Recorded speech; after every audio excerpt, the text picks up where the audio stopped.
unfortunately, the baseball world got some heartbreaking news today.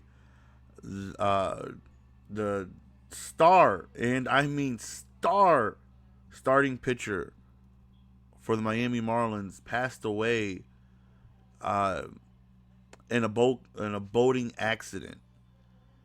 He was one of the best young pitchers in baseball. If any of you guys follow baseball, and you guys know I follow baseball heavily, it's my favorite sport. And I'm heavily into fantasy baseball. I watch as much baseball as I can when I'm able to, and it's crazy to know that you wake up today and you find out that you know he's passed away. Um, it's just crazy, man. Today's game was canceled, and you just see it. You look on Twitter, you just see a whole bunch of people just in disbelief. He was one of the youngest, stars in the game. He was only 24 years old, born in 1992.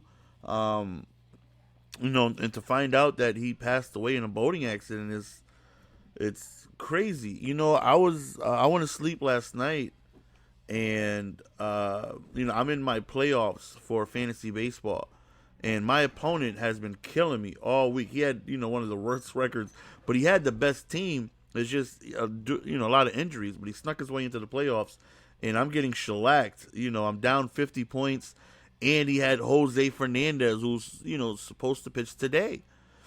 So I go on ahead. I wake up, and one of my homeboys, who is the commissioner of the league, texted me and said Omar is not going to be able to win a championship. So I look at the text, and Omar's like, what the hell? Jose Fernandez died? Like, there goes my season. And I'm just, what? The first thing I do is I go to Twitter, and I go on ahead and I take a look at what the hell is going on. And sure enough, I find out that he passed away. He was 16-8 this season, 253 strikeouts. Every time you've seen him, he had a big smile on his face. Again, if any of you guys are into baseball, you guys know just exactly the type of personality he was.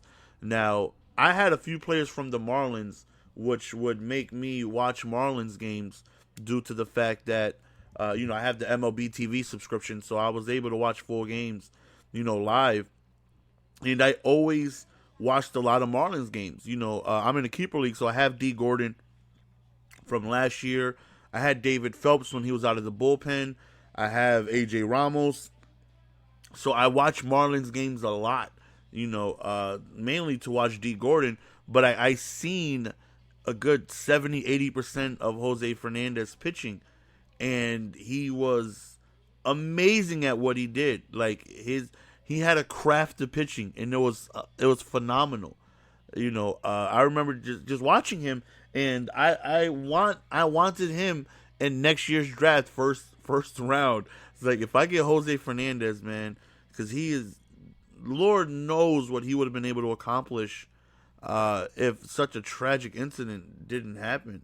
Because he's so great. When I'm talking about only 24 years old, and to potentially be a top 5 pitcher this young, this dominant, is, oh my goodness, it's crazy, man. It is absolutely devastating, to find something like this out.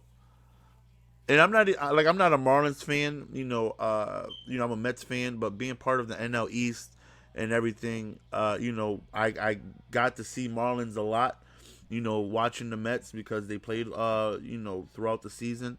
And you did not want any part of Jose Fernandez, man. You did not want your team to, during that 3-game series, you did not want Jose Fernandez to be one of them. Because it was damn near an automatic. It was going to be very difficult for you to win, knowing you're possibly going to go 6, 7, 8 innings without scoring more than 2 runs. And it's just, I can't even believe it, man. Oh, man. And if any of you guys are Marlins fans, any of you guys are, because losing somebody like that is going to be devastating to a lot of people. There's a lot of people that look up to celebrities and look up to sports figures and things like that. Especially in the Latino community where there's we're not really in football, we're not really in basketball, but we're in baseball. So there's I'm sure hundreds of thousands, if not close to a million, if not even more, people that really truly looked up to Jose Fernandez as inspiration, as somebody who's able to not only just make it to the sport but be dominant and be one of the best, and to be taken at such a young age is, my goodness, it's heartbreaking, man. It's heartbreaking. You don't want to hear about anybody passing away. It's a difficult situation, but when you have a public figure of somebody who's able to touch many people, of somebody that can kids can look up to, and they pass away young, and not even in his prime. He was only 24. He hasn't even reached his prime yet. Oh my goodness. It's heartbreaking. It's absolutely heartbreaking, man. Wow, I'm still in disbelief. I still can't believe it, man. Man, if any of you guys are, baseball fans, I would love to know in the comment section, because I know my channel was built around football gameplay. So I don't really speak about baseball too often, but if I have any baseball fans, let me love to know in the comment section, leave in the comment section. Yeah, just sad news today, man. Very, very sad news to find out, unfortunately, that Jose Fernandez, at the age of 24, passed away.